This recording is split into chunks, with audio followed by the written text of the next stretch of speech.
안녕하세요. 반갑습니다. 네. 선생님 이제 어떻게 보면 내년 2026년이 정말 코앞까지 다가왔어요. 그쵸. 네, 이제 정말 얼마 남지 않았는데 오늘은 그래서 이제 52세, 이제 내년에 53세가 되시는 갑인생 호랑이띠 분들 네. 신년 운세 같이 이야기 나눠볼까 합니다. 일단 선생님이 올해 이분을 점사 봐주셨을 때 25년도 한 해가 이분들에게 좀 어떤 한 해였을까요? 우리 갑인생분들은 워낙에 자존심이 있다 보니까 사람들이랑 불화가 좀 많아요. 이런 분들은. 그러다 보니까 내 주변이 편탄하진 않아. 그래서 이상하게 시끄럽게 구설이 많아요. 그러다 보니까 이분들이 난 뭐 한 거 같지도 않은데 왜 이렇게 나를 건드나. 그러니까 인간 스트레스가 너무 많으신 분들이지, 이분들이. 근데 이분들이 자기도 모르게요, 말을 툭툭. 그러니까 이분들은 거짓은 없어. 거짓은 없는데 이 툭툭 내뱉는 게 상대방한테 상처를 주고 기분 나쁘게 하는 게 있어요. 이건 좀 알고 가셔야 돼. 그러다 보니까 사람들 때문에 힘든 거거든요. 그러다 보면은 왜 사업하시는 분들도 내 파트너랑 잘 해봐야 되는데 이 말 한마디 때문에 거래가 끊기고 이런 부분이 있단 말이야. 이게 결국엔 금전과도 관련이 돼 있고 내 커리어와도 관련이 있는 거라 보니 본인의 이 성격은 바꿀 수는 없어요. 근데 조금씩 노력해서 살짝은 눌러줄 수는 있거든요. 눌러갈 수는 있거든요. 그러니까 이런 거는 계속 신경 쓰고 가셔야 돼. 근데 어쨌든 이런 것 때문에 좀 힘들었지만 해서 또 이제 병오년에 들어와서는요. 이제 병오년이 불의 기운인 건 이제 모두 다 아실 거야.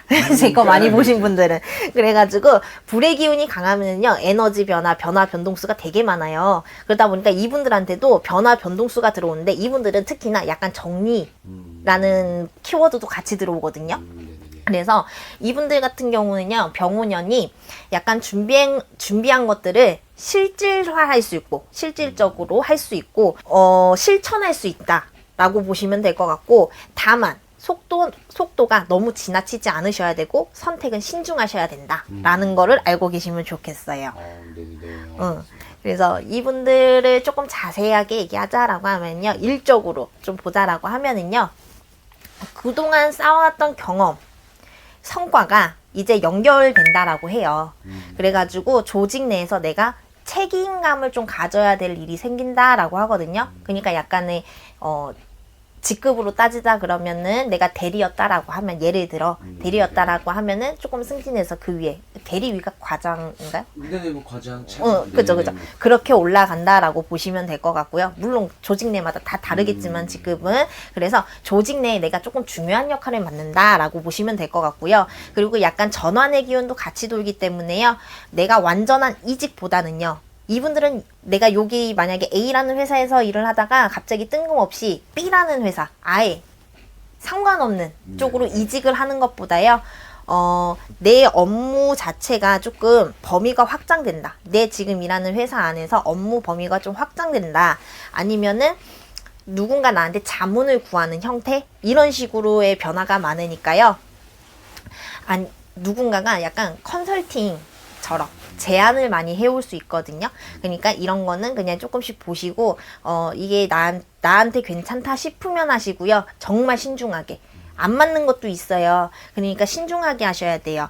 그래가지고 이분들 같은 경우는요.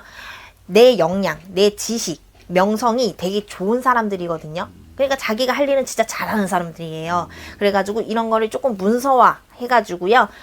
이제 누군가 제안해 오잖아요. 자문을 해 오잖아요. 그거를 조금 서면으로 확실하게 하시면 좋을 것 같고요. 이분들 같은 경우는 그렇게 하시면 9월에서 10월 정도 그쯤 되면은 내가 한 게 그래도 성과가 났다라고 보실 수가 있어요. 그리고 이분들이 또 궁금하신 게 금전이잖아요. 이분들 같은 경우는요. 다른 띠들에 비해서 금전운이 엄청나게 좋다. 재물이 많이 들어온다라는 것보다는 안정적이다라고 보시면 될 것 같아. 근데 이분들이 조금 한 번씩 이렇게 병오년을 지나가게 되면은 크게 들어왔다가 크게 나가는 격이 있거든요. 근데 이거는 내가 조금 크게 들어오는 거는 약간 보너스 개념. 회사 다니는 분들은 보너스, 성과금 이런 쪽이고요. 이런 쪽으로 좀 들어왔다가요.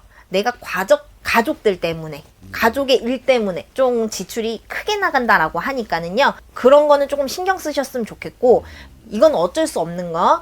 근데 또 이분들이 돈이 또 새어나가는 부분이 조금 내가 투자를 위험하게 한대요. 위험하게 한대. 여름에. 네네. 6월에서 8월 정도. 그래서 그때 내가 쉽게 말하면 내가 결정을 실수를 하는 거지. 네네. 그래서 이분들이 6월에서 8월 정도, 여름 정도 되면은 이분들은 투자는 안 했으면 좋겠어요. 그때는. 응. 내가 좀 생각지도 못한, 내가 왜 그때 그랬지? 후회할 만한 일을 한다니까 그런 건 좀 생각해 두셨으면 좋겠고요.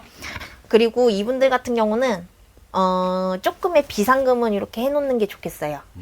왜냐면 자꾸 큰 돈 나간다라는 소리가 나오니까 누군가 집안에 누군가 아프다든지 아니면 누군가 대학을 간다든지 막 이런 쪽으로 좀 큰 돈이 나간다는 소리가 나오니까 조금 확보해 두셨으면 좋겠고, 그리고 내가 뭔가 이제 부동산 쪽으로 계약을 하실 때는 조금 전문가들이랑 조금 상의를 좀 하셔가지고 하셨으면 좋겠어요. 안 그러면 되게 손해본대. 네네. 그리고 이제 갑인생분들 가족관계 쪽으로 다 이렇게 보면은요, 내가 계속 가족들 때문에 내가 돈 나갈 일 있다라고 자꾸 얘기를 하잖아요. 이분들 같은 경우는 내가 가족들 때문에 내가 좀 책임질 일이 있대요. 책임감이 커져야 되는 일이 있대. 네. 뭐 재정 관리를 해줘야 된다든지 아니면 누군가 아프셔가지고 간병을 해줘야 된다든지 뭔가 정리를 해야 된다든지 이런 게 있대요. 그래가지고 이런 분들 같은 경우는 내가 혼자 다 짊어 싸려고 하지 마시고요. 이분들도 스트레스 되게 많이 받는 사람들이거든. 그러니까 너무 싸려고 하지 말고 가족들이랑 좀 소통 잘 해주시면 괜찮을 것 같고요. 사람들 같은 경우는요, 내 인간관계 같은 경우는 오래된 관계 중에 내가 조금 정리해야 될 관계들이 있대요. 그래서 내가 봤을 때 좀 정리해야 될 관계들은 조금 끊어내시는 게 이분들한테 훨씬 낫고, 그리고 이 정리를 함으로써 내 기존에 있는 관계들이랑 또 다른 인간관계들이 있을 거 아니에요. 사람들이. 그 사람들이랑 신뢰도가 더 높아지는, 인맥이 더 강화되는 시기라고 하니까 내가 아닌 분들은 조금 끊어내시는 게 좋을 것 같아. 네네네. 그리고 우리 갑인생 분들도 뭐 솔로이신 분들도 있을 거라고 생각을 하는데, 이런 분들은요, 소개가 들어온대요. 지인으로, 연줄로. 그렇게 인연이 들어온다라고 하니까 너무 걱정 마시고요. 그리고 건강 쪽으로는 이분들 관절 쪽으로 조금 신경 쓰시래요. 특히나 무릎이랑 허리 이쪽으로 되게 신경 쓰시래요. 그러니까 여기는 조금 신경 쓰시면 좋을 것 같고요. 그리고 감정적으로도 조금 힘들 수 있다라고 하거든요. 병원연행. 그래가지고 내 감정을 조금 정리할 수 있는 나만의 시간을 좀 가지시면 좋을 것 같아. 그랬다고 막 혼자 이렇게 명상하는 것도 좋으시지만 뭐 잠시 잠깐 바람 쐬는 것도 좋고 내 취미 생활 하시는 것도 좋으실 것 같아요. 그래서 아까 전에도 얘기했지만 우리 갑인생분들은 조금 정리하는 게 좀 많아요. 병원연에는. 그래서 조금 정리하시면은 조금 내 주변 환경이 좀 편안해졌다라고 느끼실 거니까 정리할 건 꼭 정리하시고, 그리고 절대 여름에 투자하지 마세요. 아, 그래요? 네. 알겠습니다.